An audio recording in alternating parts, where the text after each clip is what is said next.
The stars outside the small window looked different when you were about to change history. Ambassador Lisa Carter pressed her face against the cold glass of the human ship, Earth's voice, and watched the massive space station grow larger as they approached. After 20 years of talking to aliens, she had learned to read their body language, their voices, and their lies. Today would be no different. "Ambassador, we'll be docking in 10 minutes, said Jake Morrison from behind her. He was young, maybe 25, and still believed that being right would make aliens listen to them. Lisa had believed that once too. "Thank you, Jake." She turned away from the window and looked at the thick folder on her desk. Inside were reports about everything humans had done to help the galaxy in the past 50 years. Medical cures that saved millions of alien lives. Peace talks that stopped wars before they started. Food programs that ended famines on distant worlds. Technology shared freely when other species would have sold it for profit.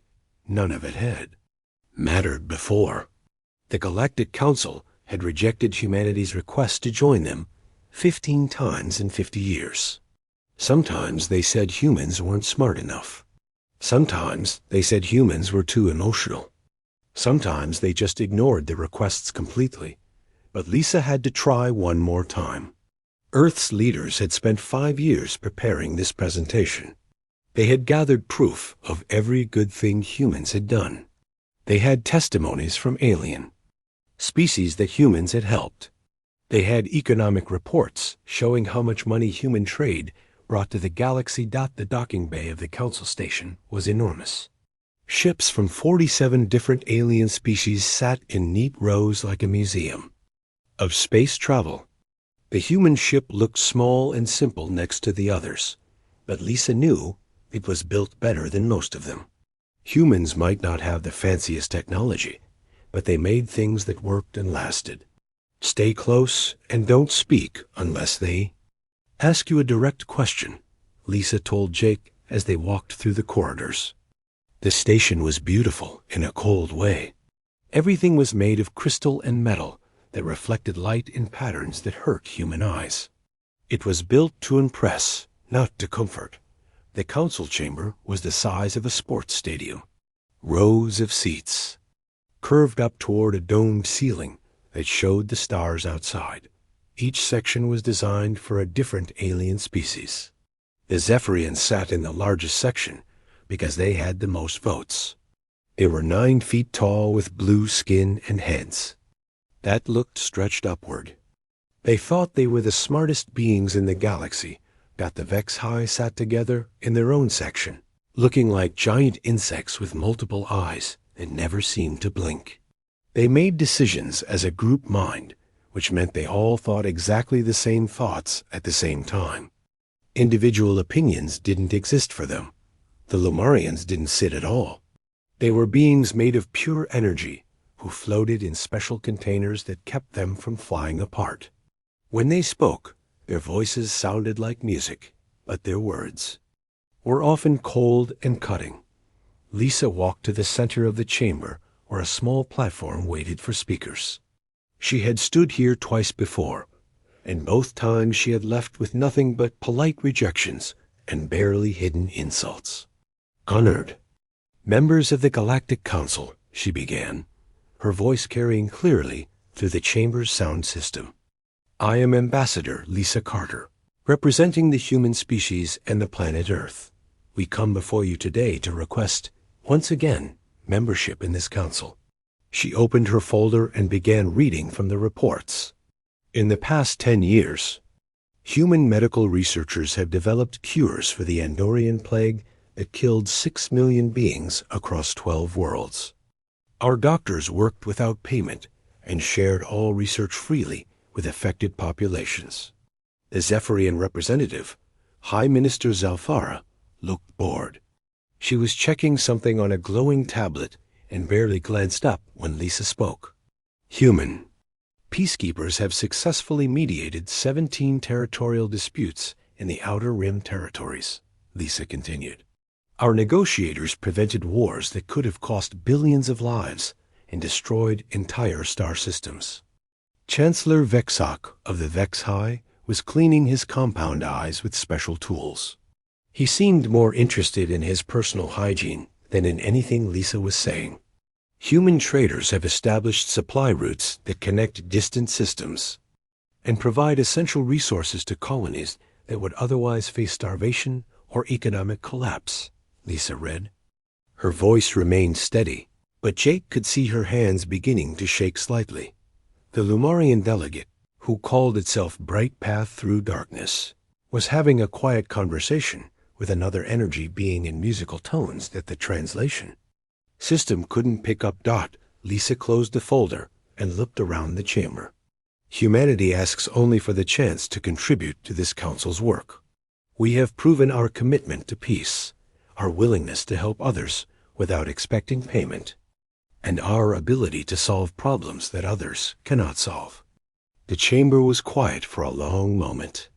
Then Chancellor Vexok looked up from his eye-cleaning tools and spoke without any emotion in his voice. The bipedal mammals from the third planet of the Sol system remain uninteresting to this council. Your species shows primitive emotional responses that make you unsuitable for the sophisticated work of galactic governance. High Minister Zelthara finally looked up from her tablet. Perhaps when your species evolves beyond their basic instincts and develops actual useful capabilities, we might reconsider. Your emotional thinking leads to inefficient decision-making and unpredictable results. Lisa felt heat rise in her cheeks, but she kept her voice calm. Honored Minister, those emotional responses have led us to save millions of lives and prevent countless wars.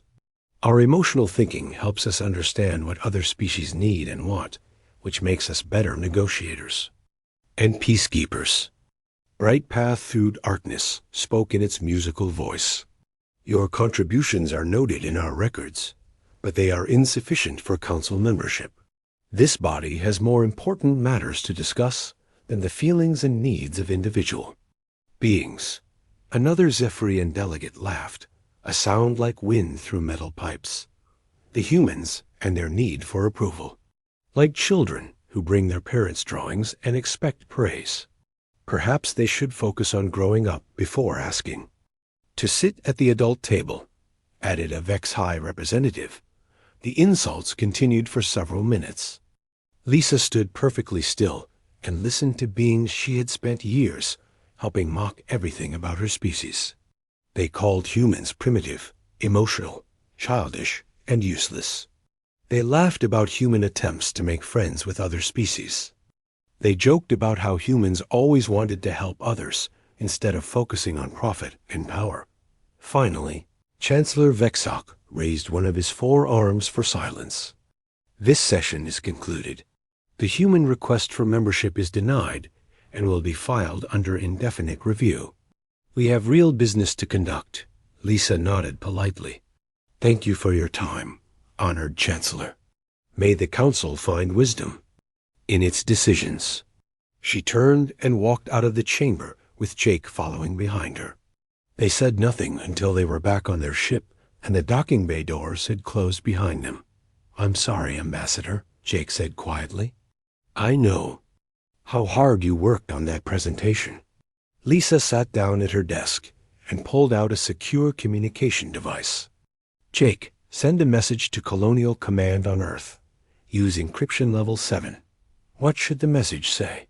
Lisa looked out the window at the massive council station, with its crystal spires and glowing lights that showed off how advanced and important it was. Inside that station, 47 alien species were making decisions that affected billions of lives across the galaxy. They had power, technology, and influence that stretched across thousands of star systems. But they didn't have wisdom. They didn't have compassion. They didn't have the ability to see past their own pride and prejudice to recognize value in others. Tell them to implement Protocol 7, Lisa said. The Council has made their position clear. It's time for humanity to make ours clear as well. Jake's fingers hesitated over the communication keys. Protocol 7 was something that had been discussed in secret meetings on Earth, but he had hoped it would never be used. It meant giving up 50 years of trying to join galactic civilization. It meant turning away from everything humanity had worked toward. But as he looked at Lisa's face, he understood. Humanity had spent half a century begging for acceptance, from beings who saw them as nothing more than useful pets. They had shared their knowledge, risked their lives, and given their resources to help species that couldn't even be bothered to listen when humans spoke. Maybe it was time to stop begging. Jake sent the message. 6 months had passed since Ambassador Lisa Carter sent her message to Earth. Captain Steve Rodriguez stood on the bridge of the transport ship New Horizons and watched his crew pack up the last of the human research, stationed on Kepler 442b. The work was quiet and careful. No one was rushing, no one was angry, and no one was making speeches about how unfair everything was. They were just leaving. "Captain, the last of the medical supplies are loaded," reported Lieutenant Amy Collins. She was young but efficient, and she understood that this job was more important than it looked. "Dr. Park says she needs 10 more minutes to finish the data transfer." Steve nodded and looked out at the planet below. Kepler 442b wasn't much to look at. Brown dirt, gray rocks, and a thin atmosphere that needed machines to make it breathable. But the human scientists had turned it into something special. They had built laboratories that could create new medicines and medical devices that other species couldn't make anywhere else. The aliens had always been happy to buy what the humans made here. They paid good money and asked lots of questions about how the medicines worked. But they never said thank you, and they certainly never invited humans to join their fancy council. Dr. Helen Park was in the main laboratory, standing in front of a computer screen that showed years of research. She had been working on Kepler 442b for 8 years, and her team had created medicines that saved lives on 40 different worlds. The quantum biological healing technology they had developed could repair damaged organs and cure diseases that had killed millions of aliens. "Dr. Park, are you really going to delete all of this?" asked Dr. Tony Mitchell. He had worked with Helen for 6 years, and he couldn't believe they were throwing away research that could help so many people.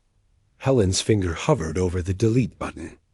The screen showed hundreds of files with names like Zephyrian Nerve Disorder Treatment, and Vex High Immunity Boost Formula, and Lumarian Energy Stabilization Protocol. Each file represented months or years of work, and each one could save thousands of lives. "Tony, we offered to share all of this for free," Helen said quietly. "We sent copies to every major medical center in the galaxy. We published papers in their scientific journals. We even sent teams of doctors to teach there. Medical students. And what did they say about us?" Tony remembered the recordings from the council session. The aliens had called humans primitive and emotional. They had laughed at human attempts to help others. They had treated humanity like children who didn't understand how the real world worked. "They said we were too emotional to be useful," Tony answered. "That's right. They said our emotions made us weak and stupid. Well, let's see how useful their pure logic is without our emotional responses guiding the research." Helen pressed the delete button. The screen went blank. 8 years of boom. Medical research vanished in seconds. Research that could have saved millions of lives was gone forever. Helen felt a pain in her chest, but she knew it was the right thing to do. The aliens wanted logical, unemotional beings to solve their problems. Now they could try to solve them without human help. "Pack up the equipment," Helen told her team. "Take everything that belongs to us. Leave the building, but take every machine, every tool, and every sample we brought here." Across the galaxy, similar scenes were happening on dozens of worlds. Human colonies, research stations, trading posts, and diplomatic missions were shutting down operations. The work was so quiet that most aliens didn't notice it happening. On the farming world of Ceres Nova, Rick Thompson was overseeing the harvest of the last crop his team would grow for alien markets. The planet had perfect soil for growing earth plants, and the combination of human farming knowledge and alien growing conditions had created food that was both delicious and nutritious for 17 different species. Rick's operation fed 3 entire star systems. His grain prevented famines. His vegetables provided nutrition that aliens couldn't get from their own foods, and his fruits were considered delicacies that sold for high prices on rich worlds. The demand was so high that Rick could have expanded his operation 10 times over and still not met all the orders. "Mr. Thompson, what should I tell the Betazoid colonies?" asked Mary Lopez, his assistant manager. "They have a standing order for 2 million tons of grain, and their next shipment is supposed to leave tomorrow." Rick looked out over his fields. Golden grain stretched to the horizon, ready for harvest. In the distance, huge machines worked steadily to gather the crops. Everything was perfect for another record harvest that would feed millions of hungry aliens. "Send them one more shipment," Rick said. "After that, they'll need to figure out how to grow their own food." Mary looked confused. "But sir, they don't know how to grow food like this. Their planets don't have the right soil, and their people don't have the knowledge. They'll starve without our grain." "That's not our problem anymore, Mary," we offered to teach them how to farm. We offered to share our seeds and our knowledge. They said we were too primitive to understand real agriculture. Now they can show us how advanced beings handle food production. Rick turned away from the fields and walked toward the loading docks, where the last shipment was being prepared. He had spent 15 years building this operation, and it had been the most successful farming project in galactic history. But success didn't matter if no one respected the people who made it possible. The most important withdrawal was happening in the neutral zone, where human peacekeepers had been keeping 2 powerful alien nations from destroying each other for 30 years. The Krill Empire and the Democratic Worlds Alliance hated each other with a passion that went back centuries. They had been fighting over territory, resources, and old insults for so long that most people had forgotten what started the wars. Commander Patricia White had been in charge of the peacekeeping force for 10 years. Her job was to watch both sides, prevent sneak attacks, and negotiate solutions when problems arose. It was dangerous work that required understanding both alien cultures and being tough enough to make them listen. The Krill were warriors who respected strength and honor. They were 8 feet tall with thick armor-like skin and faces that looked like angry lizards. They believed that might made right and that the strongest should rule over the weaker. The alliance was made up of several different species who believed in democracy and individual rights. They were smaller and weaker than the Krill, but they were smart and worked together well. They used technology and strategy to make up for their lack of physical strength. Both sides had been planning their next moves around the assumption that human peacekeepers would continue to monitor the border and prevent major attacks. They had grown used to having humans around to keep them from doing anything too stupid. Commander White sat in her office on Peacekeeping Station Alpha and recorded her final message to both sides. She had spent months planning what to say, and she wanted to get it exactly right. "This is Commander Patricia White of the Human Peacekeeping Force. As of 0800 hours tomorrow, all human personnel will be withdrawing from the neutral zone. Our mandate expires with our departure. We wish both sides well in their future endeavors."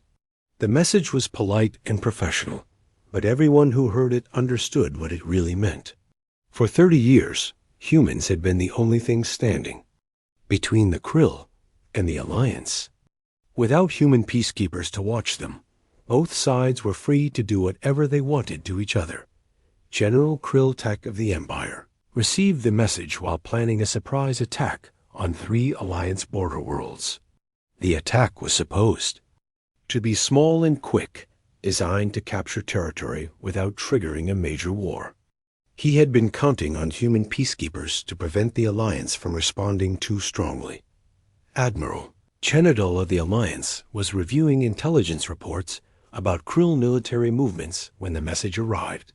Her plan was to use the intelligence to launch preemptive strikes against Krill supply bases. She had assumed that human peacekeepers would prevent the Krill from escalating to full-scale war in response. Both military leaders realized that their careful plans were now useless.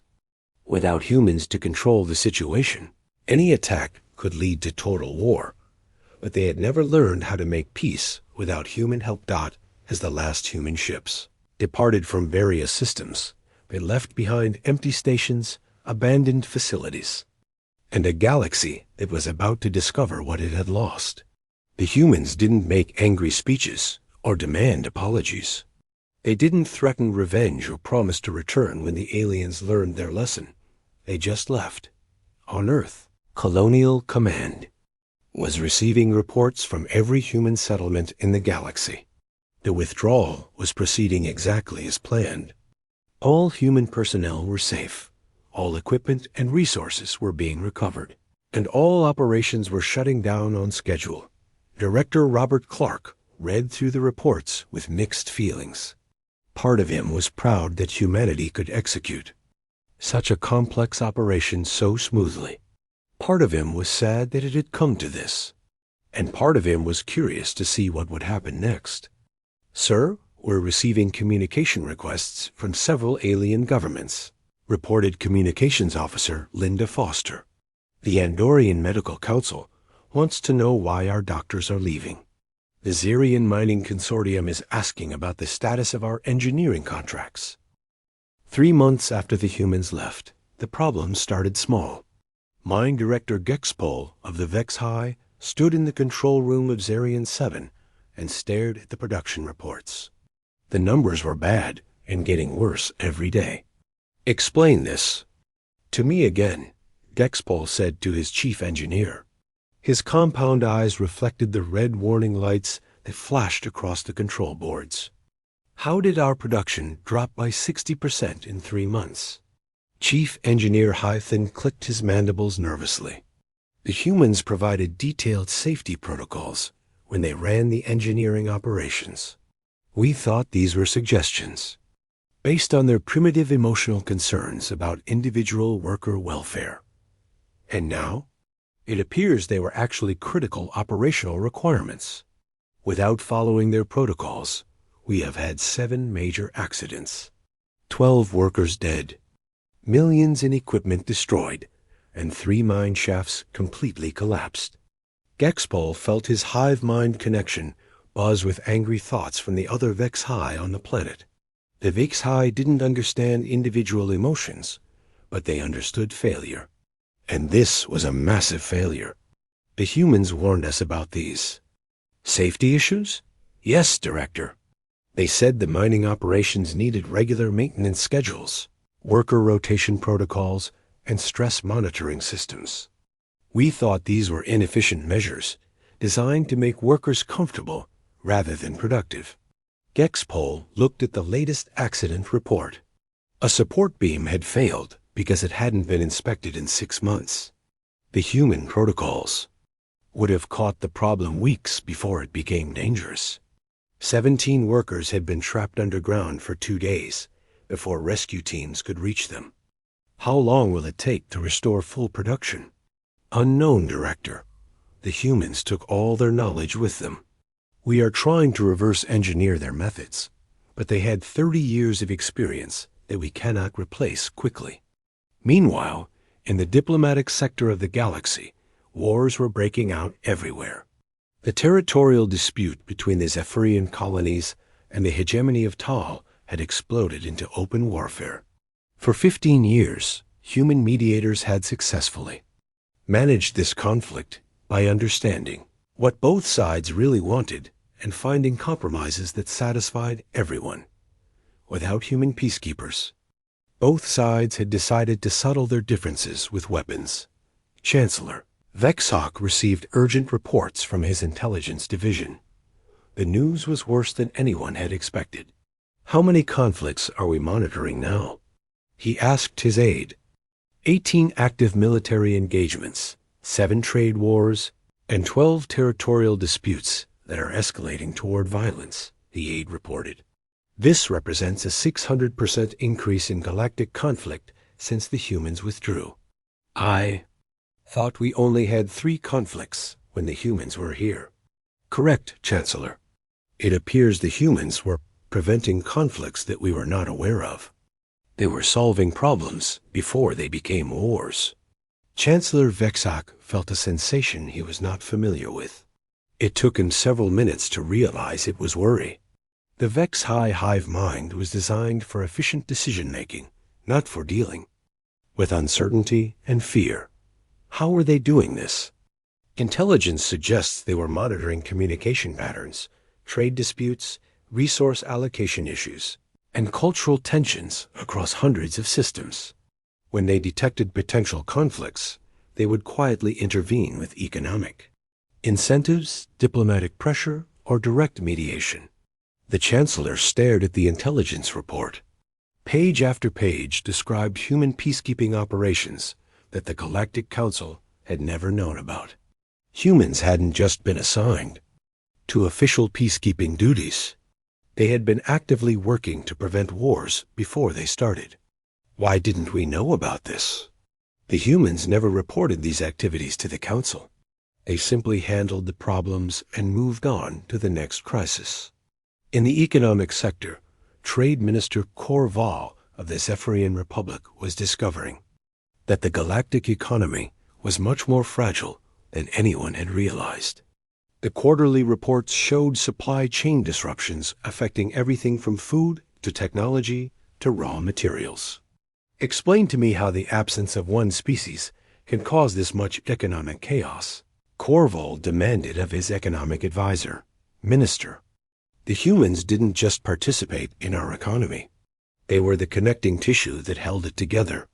They established trade routes that linked systems in ways that seemed simple but were actually quite sophisticated." The advisor brought up a holographic display showing trade routes across the galaxy. When the display showed the routes as they existed 3 months ago, it looked like a complex spider web connecting hundreds of systems. When it showed current trade routes, huge gaps appeared where human-managed connections had been. The humans understood the needs and capabilities of different species in ways that we never appreciated, the advisor continued. They knew that the Andorians produced excellent metals but needed grain from human farms. They knew that the Betazoids had surplus energy but lacked medical supplies. They connected producers with consumers across species barriers that we couldn't cross ourselves. Corval studied the display. Without human trade connections, some systems were drowning in surplus goods they couldn't sell, while others faced shortages of essential supplies. "Can we rebuild these connections?" "We are trying, Minister." But the humans had an unusual ability to understand what different species needed and wanted. They seemed to read our emotions and motivations in ways that helped them predict market demands. Their emotional thinking that we mocked. "Yes, Minister. It appears that their emotional understanding was actually a sophisticated form of economic analysis." The worst crisis was developing in the medical sector. Dr. Hivemind Collective 7, the Zephyrian Republic's chief medical officer, was dealing with a nightmare scenario. The Andorian plague, which humans had successfully contained and treated for 10 years, was spreading again. How is this possible? The doctor asked her research team. "We have all the human medical equipment. We have copies of their treatment protocols. Why is the plague spreading faster than ever?" Her lead researcher pulled up the medical data. "Doctor, we simplified the human treatment methods to focus on pure biological efficiency. We removed the components that seemed emotionally driven rather than medically necessary, such as The humans included psychological counseling, family support systems, community involvement programs, and social rehabilitation protocols. We determined these were inefficient additions to the core medical treatment. Dr. Collective 7 reviewed the human medical files with growing alarm. The human approach to treating the plague had been incredibly complex, involving not just medicine but psychology, sociology, and community support systems. And without these components, the plague has adapted. It appears that the psychological and social factors were not just helpful for patient recovery. They were essential for preventing the disease from mutating and spreading. The doctor felt something she had never experienced before: panic. The Zephyrian medical system was designed for logical, efficient treatment of biological problems. They had no experience with the kind of holistic approach that humans used. How many cases do we have now? 47 million confirmed infections across 11 star systems. The death rate is 3 times higher than when the humans were treating. At the Galactic Council Station, High Minister Zelthara was reviewing reports that painted a picture of civilizational decline. The Council's efficiency ratings were plummeting. Response times to crises had doubled. The cost of maintaining galactic stability had increased by 40% in just 3 months. Perhaps we underestimated the humans, she admitted to her advisory council. It was the first time in her career that she had acknowledged being wrong. About anything. Minister, would you like to review the human contribution files? Asked her chief advisor. Zelthara had never bothered to read the detailed reports about human activities in the galaxy. She had assumed they were minor contributions that didn't warrant her attention. Now she spent hours reading through documents. That painted a very different picture. Humans hadn't just been participants in galactic civilization. They had been maintaining it in ways that no one had fully understood. They had been the immune system that prevented conflicts, the nervous system that connected different parts of the economy, and the heart that kept everything working together. How did we miss this? She asked. Minister, the humans never demanded credit for their work. They solved problems quietly and moved on to the next crisis. We became accustomed to having them handle the difficult issues that other species couldn't solve. Zelthara felt a cold sensation in her chest that she eventually recognized as regret. The humans had been doing the work that no one else wanted to do, and they had been doing it better than anyone else could, and the council had rewarded them with insults and rejection. Can we contact them? We have been trying, Minister. All diplomatic channels are closed. Their automated response says they are focusing on internal development and are not accepting communications. As the 3rd month of crisis ended, emergency sessions were being called across the galaxy. The Vex High Collective was experiencing unprecedented chaos as their hive mind struggled to process too many simultaneous crises. 6 months after humanity left, the galaxy was falling apart. Fleet Admiral Krillinash stood on the bridge of his flagship and looked at the casualty reports from the war between his empire and the Democratic Worlds Alliance. The numbers were so large that they didn't seem real anymore. 3 billion dead, 12 star systems turned into graveyards, entire planets burned to ash and rock. The war that had started as a small territorial dispute had become something that threatened to destroy both civilizations completely. Admiral, the Alliance has deployed planet-killer weapons against the Zarian system, reported his tactical officer. They're threatening to destroy any world that supports our war effort. Krillinash's scaled face showed no emotion, but inside, he felt something that Krill warriors were not supposed to feel: fear. Not fear of death in battle, which was honorable, but fear of meaningless destruction that served no purpose. And our response?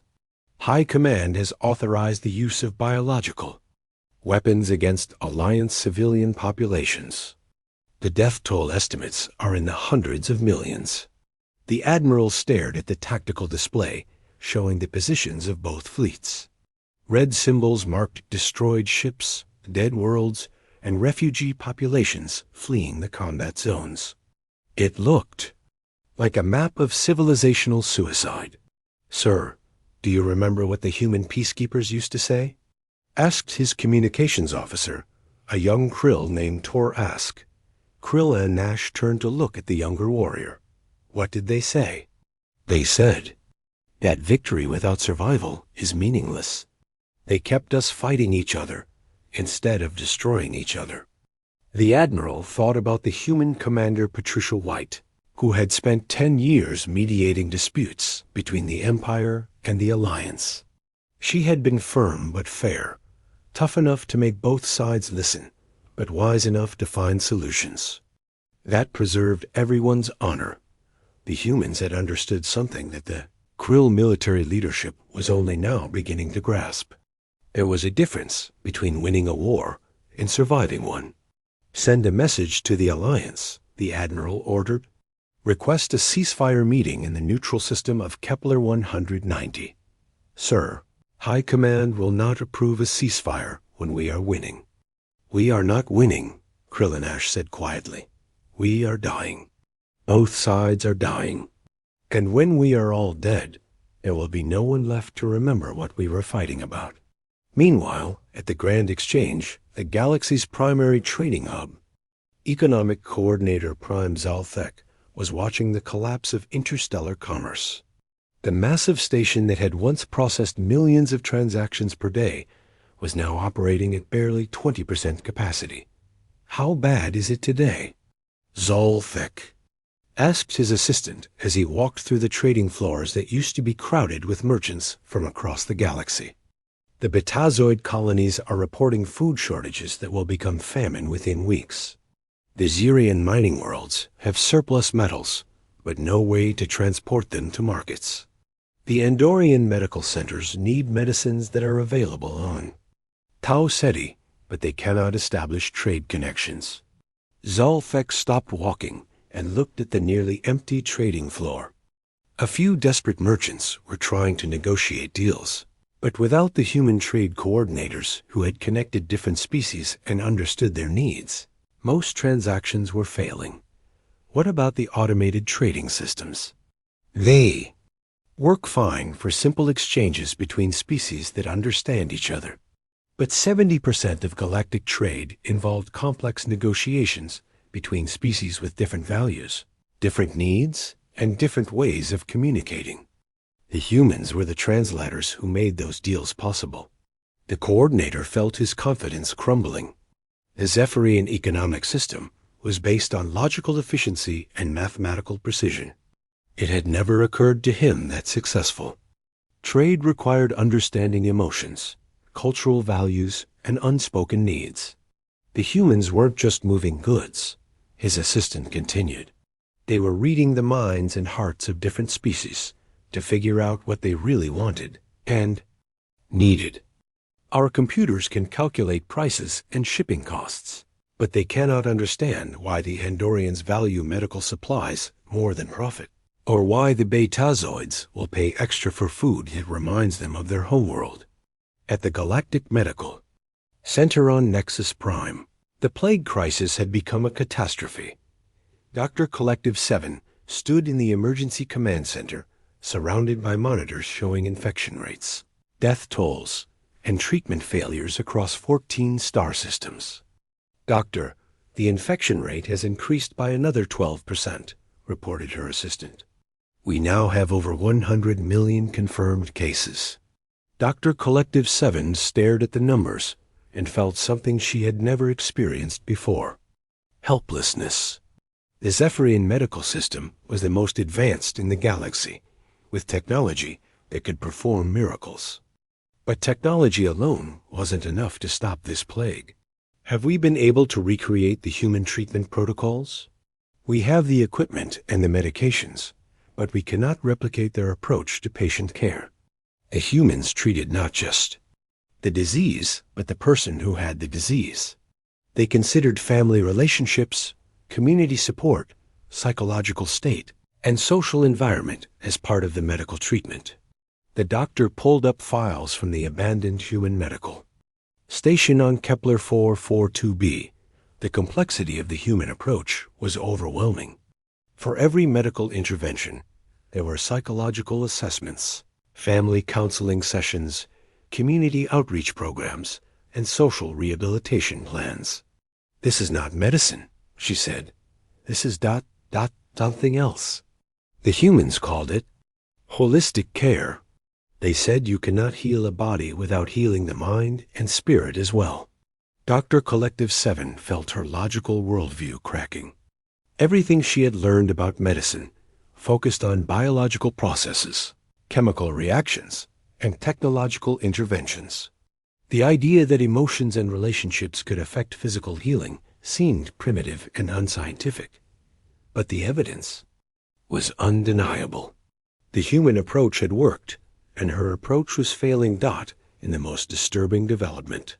The galaxy's rate of innovation and discovery had slowed dramatically. Chief Science Officer Mindtap of the Lumarian Collective was reviewing research reports from across the galaxy, and the decline was shocking. "How can this be possible?" Mindtap asked his research team. "We have all the same equipment, all the same data, all the same computational power. Why has scientific progress nearly stopped?" His lead researcher, a being of pure energy named Flow of Light Through Crystal, pulsed with confused patterns. "We have analyzed this phenomenon extensively. The humans contributed something to the research process that we cannot quantify or replicate." "What kind of contribution?" "They called it creativity, intuition, and innovative thinking. They would make what they called leaps of logic that led to breakthrough discoveries. Our analysis suggests that 67% of major scientific advances in the past century began with human insights."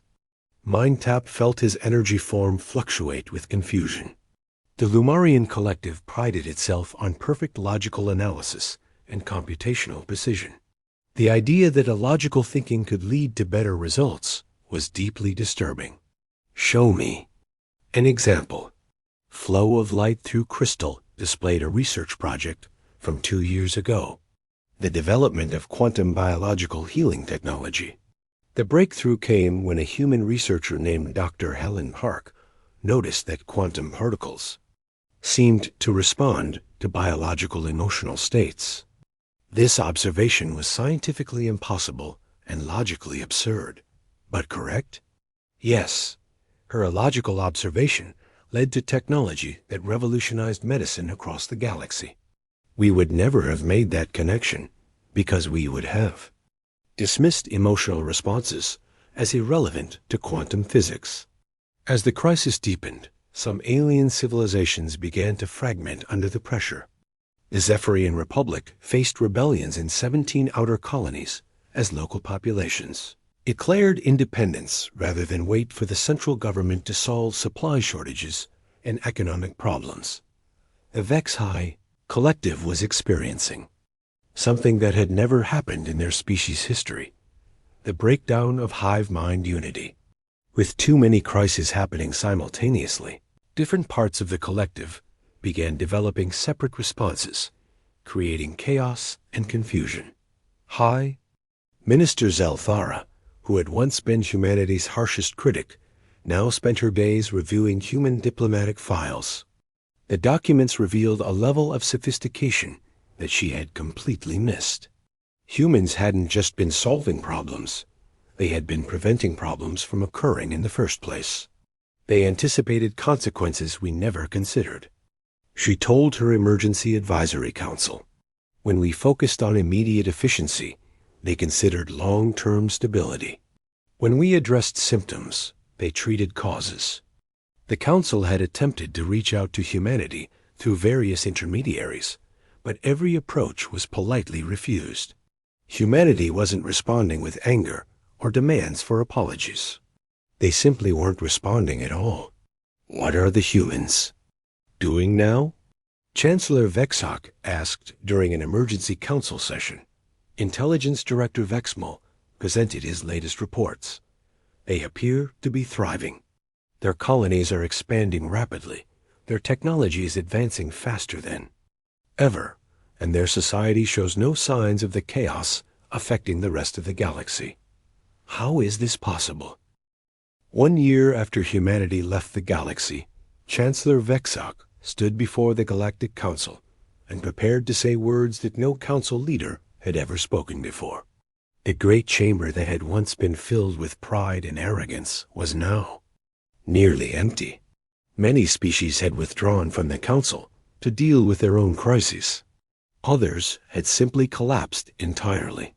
Members of the council, Vexhawk began, his voice carrying across the mostly vacant seats. We face the end of our civilization.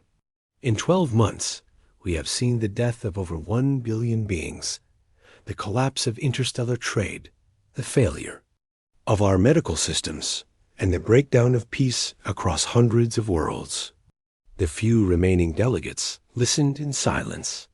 High Minister Zelthara sat in her section with only half her usual staff.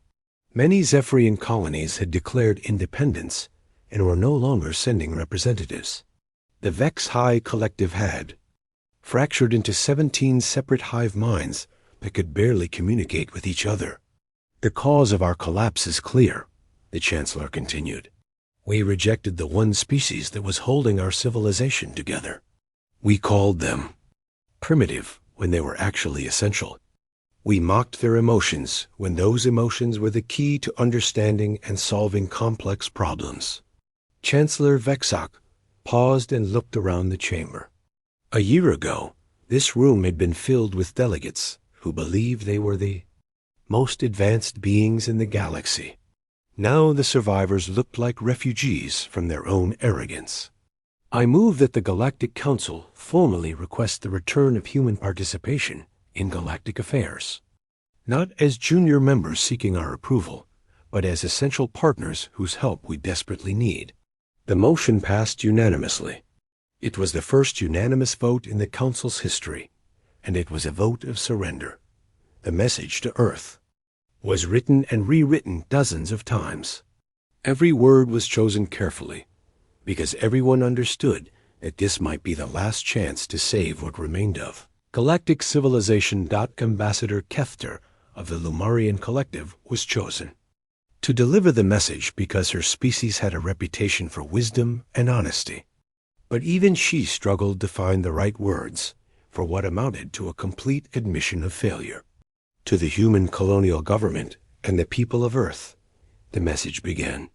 The Galactic Council formally acknowledges that our previous assessment of humanity was catastrophically wrong.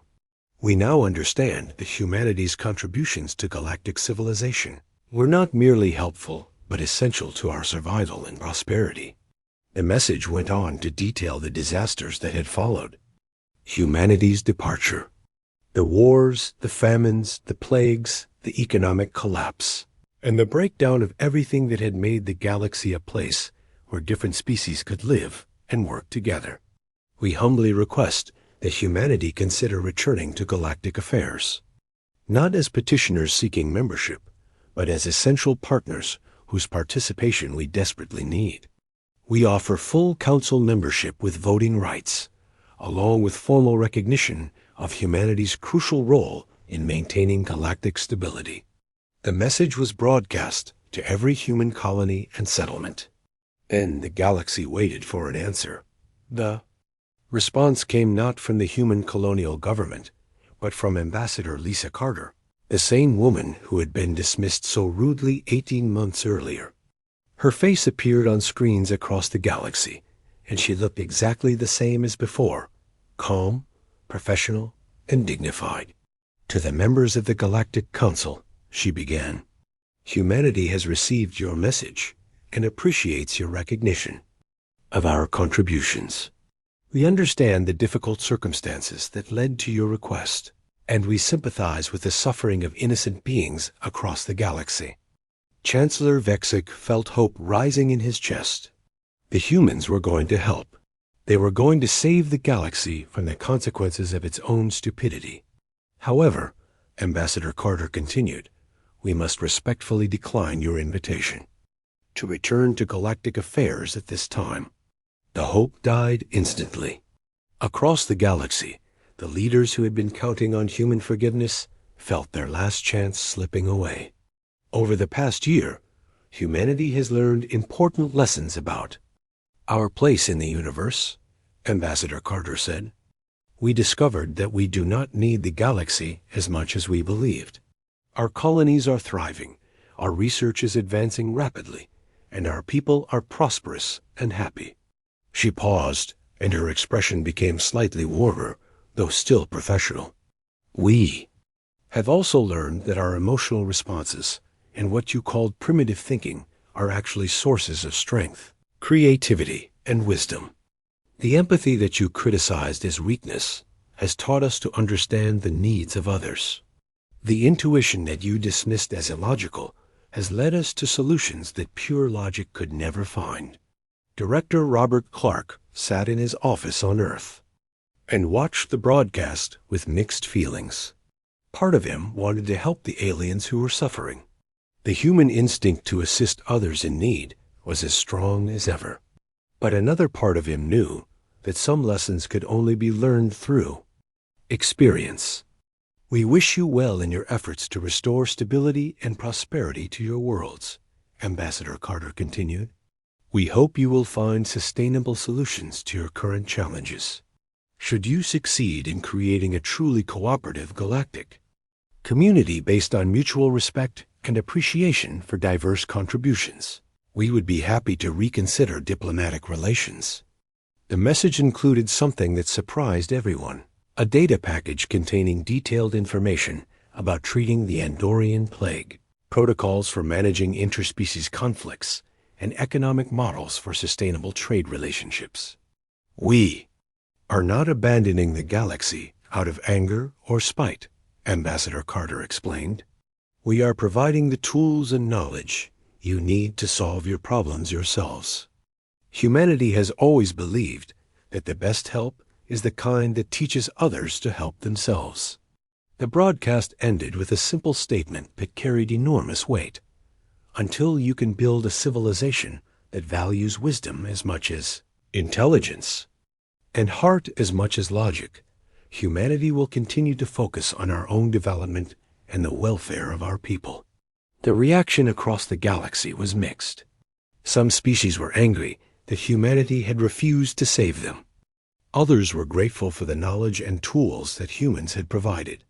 A few were thoughtful enough to understand the lesson humanity was trying to teach. High Minister Zelfara spent the next several months studying the human-provided protocols and trying to implement them in Zephyrian society. It was difficult work that required her people to learn concepts like empathy, intuition, and holistic thinking. But slowly, the results began to show. The Andorian plague was brought under control using human medical approaches that combined biological treatment with psychological and social support. Trade relationships were rebuilt using human models that considered the emotional and cultural needs of different species. Conflicts were resolved using human negotiation techniques that focused on understanding motivations rather than just positions. It took 5 years, but the galaxy slowly began to recover. The Galactic Council was reformed with new principles that emphasized cooperation over dominance and contribution over conformity. Species that had once competed for status now worked together to solve common problems. The Krill Empire and the Kol Empire, Democratic Worlds Alliance, signed a lasting peace treaty based on human peacekeeping principles. The economic system was restructured to include the kind of emotional intelligence and cultural understanding that humans had provided.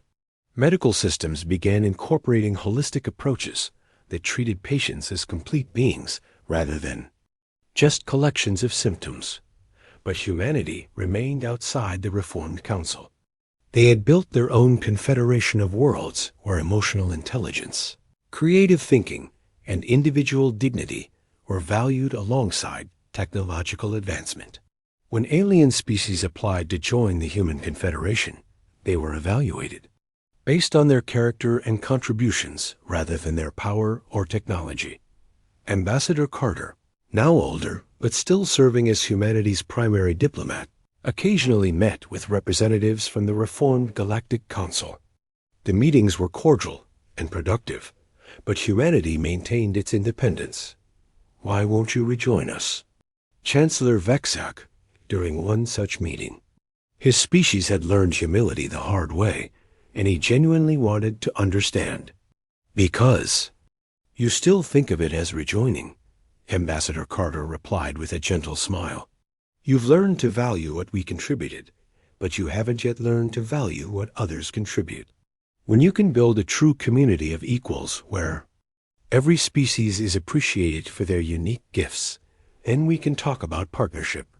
The galaxy had learned its lesson, but it was still learning to apply it.